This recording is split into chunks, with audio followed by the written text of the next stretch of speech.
Mesdames et messieurs et mesdemoiselles, bonjour. J'espère que vous allez bien où que vous soyez. Partagez déjà la vidéo, c'est la chanson. Vous savez, celui qui est juste devant vous, c'est le président, le chef de l'État, le commandant en chef des forces armées maliennes. Monsieur Assimi Goïta disait, je cite, « Jusque-là, des gens n'ont pas compris que nous ne sommes pas là pour la politique, encore moins les élections, mais pour la libération du Mali. » Il continue en disant, « Nous nous sommes déjà sacrifiés. On n'entend pas, on ne voit pas et on est muet. Ceux qui comprennent notre combat nous suffisent et ceux qui ne comprennent pas sont obligés de nous suivre parce qu'on n'abandonnera pas. » Et le chef de l'État continue en disant ceci, « Il faudra qu'on soit naturellement mort pour que cette libération soit stoppée. » Alors, mesdames et messieurs, que tu sois politicien ou autre, il n'y a aucune place pour ce genre de mouvement dans ce pays, le Mali. Naturellement, il s'agit du Mali. La seule chose que vous pouvez faire, effectivement, c'est de nous accompagner au front et de neutraliser les ennemis. Alors, mesdames et messieurs, vous comprenez le sens. Il continue en disant, je cite, « Je ne me considère pas comme le président du Mali. Je me considère militaire et libérateur. Si je voulais être président, j'allais obéir à la France et faire le tour du monde. » Ça, c'est très important. Le colonel continue ceci. « Tant que ce pays n'est pas libre, toute personne qui tentera quoi que ce soit, qui ne sera pas bon pour le pays, tu auras affaire à la justice jusqu'à ce que le pays soit totalement libre. » Assimi Goïta a continué. D'ailleurs, désormais, dit-il, toute personne qui dérangera ce combat, quel que soit ton âge, tu iras en formation militaire. J'ai déjà juré, la main sur le Coran, de libérer ce pays. Nos ancêtres, le peuple de l'Afrique, n'est-ce pas, comptent sur moi et mes compagnons. Souvent, je me pose la question, surtout à ceux qui parlent des élections, de savoir naturellement de savoir qui vous voyez capable de diriger le Mali dans les conditions comme ça. Donnez-moi juste un seul nom. Personne. Alors, mesdames et messieurs, personne ne pourra nous décourager. Vous perdez votre temps. Alors, vous savez, je reviens sur ce message parce que nous apprenons que un proche de son excellence Tchongel, le premier ministre malien, dit-il qu'il a été arrêté. Un certain Aboubakar, je sais pas, Abakar Traoré, quelque chose comme ça. On dit que c'est un proche du Premier ministre. Vous savez, on attribue un mouvement, je ne sais pas si c'est un mouvement de M5, n'est-ce pas, le mouvement du rassemblement, force vive, là, du 5 juin, quelque chose comme ça, là. Et ce Aboubakar Traoré, ok, si je ne me trompe pas de son nom, aurait signé un document qui ouvertement critique, n'est-ce pas, les actions des patriotes qui sont à la tête de l'État.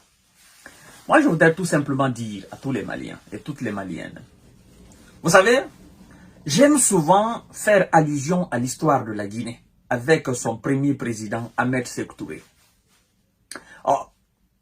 Oh, ça me fait pitié. Ça me fait pitié parce que je constate que la nouvelle génération accorde peu de temps à la lecture et à la recherche historique des pays de l'Afrique. Le Mali est à la phase de la Guinée de 1958. Je ne cesse de le dire. Le Burkina est à la phase de la Guinée de 1958. Le Niger est à la phase de la Guinée de 1958 avec Ahmed Sékou Touré. Le non au référendum gaulliste. Nous préférons la liberté dans la pauvreté que la richesse dans l'esclavage. C'était et ça reste la phrase incontournable qui résonnera encore dans les oreilles du général de Gaulle jusqu'au jour où nous serons devant l'Éternel. Oui, Jusqu'à présent, cette phrase figure dans les archives de l'ancienne colonie qu'on appelle la France, les colonisateurs qu'on appelle la France. Oui, en parlant de la Guinée, chaque fois, ils vont sortir cela. Et aujourd'hui, le colonel Assimi Goïta dit non au référendum gaulliste. Nous préférons la liberté dans la pauvreté à l'opulence, la richesse dans l'esclavage. Même s'il ne le dit pas ouvertement, les actions qu'il est en train de poser, ces actions le prouvent. C'est ça. Faites, c'est-à-dire apprenez à rapprocher les choses.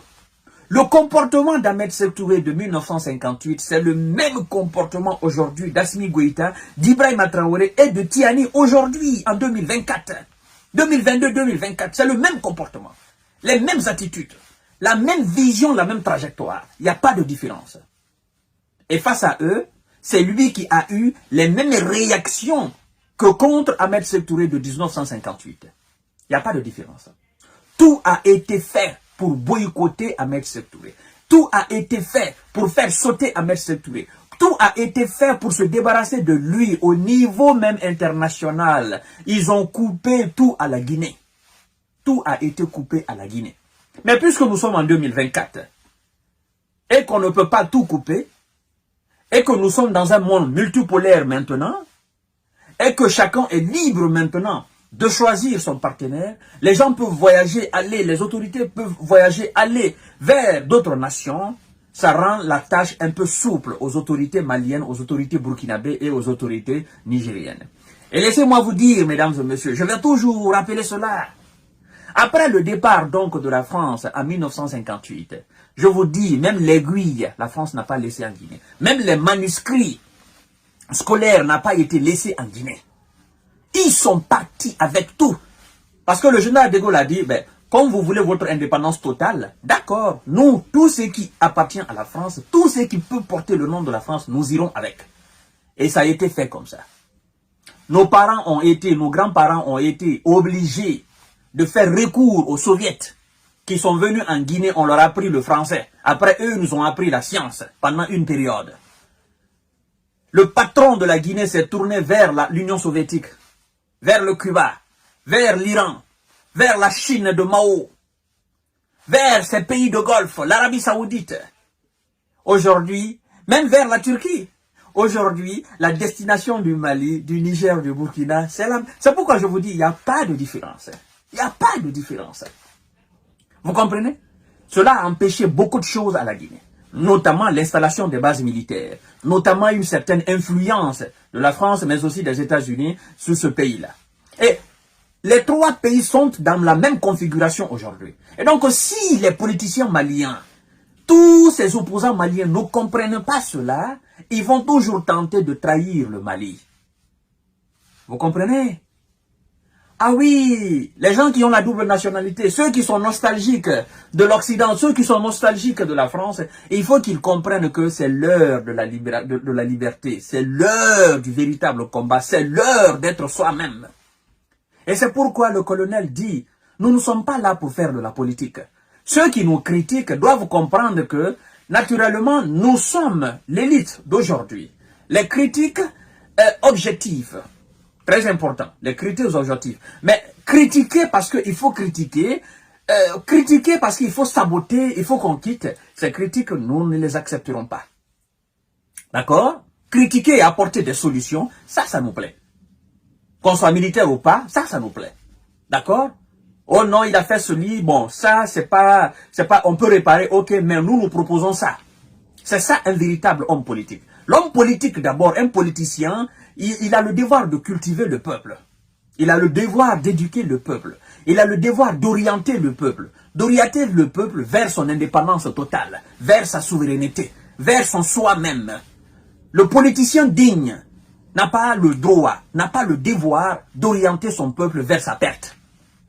Donc, si aujourd'hui, nous avons des militaires à la tête de l'État, je voudrais quand même que les gens comprennent que nulle part dans le monde entier, ce qu'ils appellent la démocratie n'a été un point de développement d'un quelconque pays.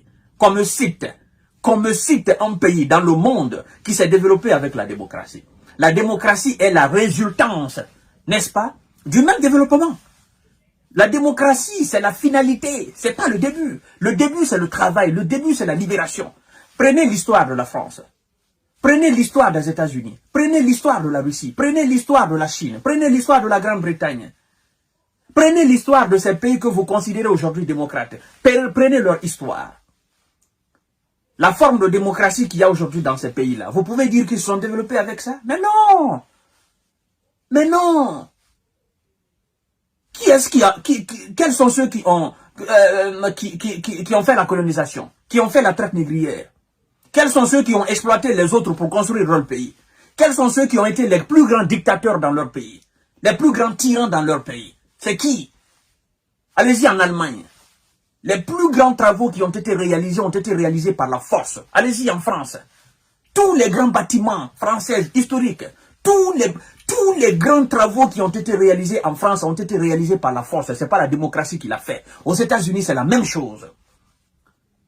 La révolution industrielle économique, c'est la même, c'était la force. La force. Tous ces gens ont bâti leur pays. Staline, qu'est-ce qu'il a fait?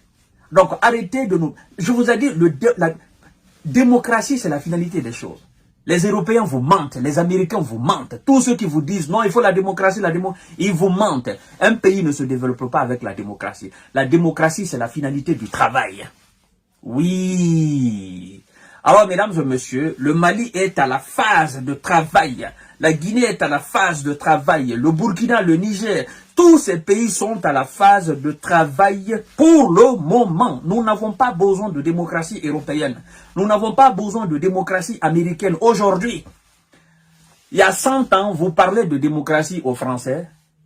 Ils vont vous dire, mais vous êtes malade. Tout ce qu'ils sont en train de dire aujourd'hui, l'organisation des élections, machin, multipartisme. Il y a 100 ans, il y a 150 ans, vous parlez de ça aux dirigeants français, aux dirigeants américains, aux dirigeants britanniques. Ils vont vous dire que vous êtes malade.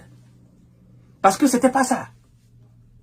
Vous comprenez? Alors ces gens ont fini de bâtir, ils ont fini de poser les piliers de leur développement dans leur propre pays et ils veulent nous empêcher aujourd'hui, nous, de faire de même.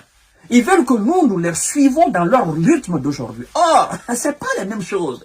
Il faut pas qu'on se leurre.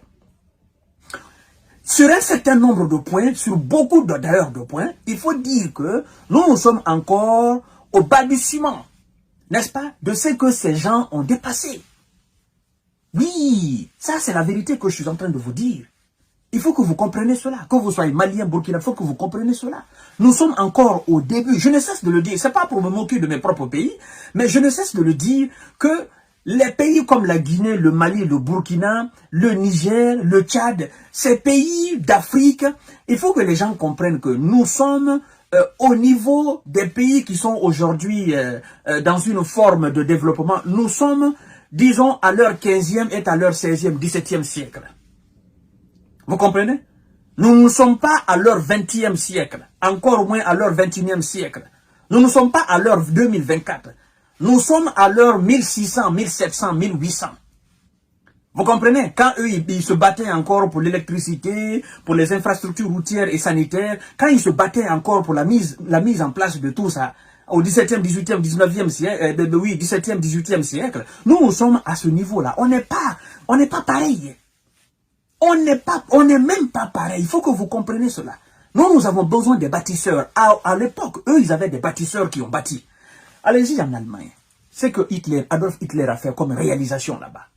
Les Allemands vous diront, oui, il a été un tyran, machin, il a fait la guerre.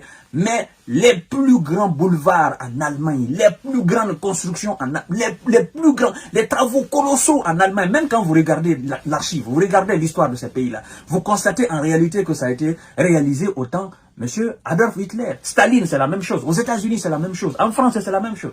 Alors, pourquoi ils veulent que nous les suivons? Nous avons notre propre rythme. Il faut que les gens comprennent cela. Donc, nous avons des bâtisseurs à la tête, des réalistes, des travailleurs qui sont en train de nettoyer nos différents pays. Point barre. Alors, mesdames et messieurs, à tout à l'heure pour notre série d'informations de décortiquage. Merci beaucoup. Partagez la vidéo dans tous les groupes aussi. Merci, merci, merci, merci, merci. Surtout, abonnez-vous sur cette page-là. Voilà. Assimi Goïta aujourd'hui, demain et après-demain. C'est pour la libération du Mali. C'est pour le nettoyage. Point barre.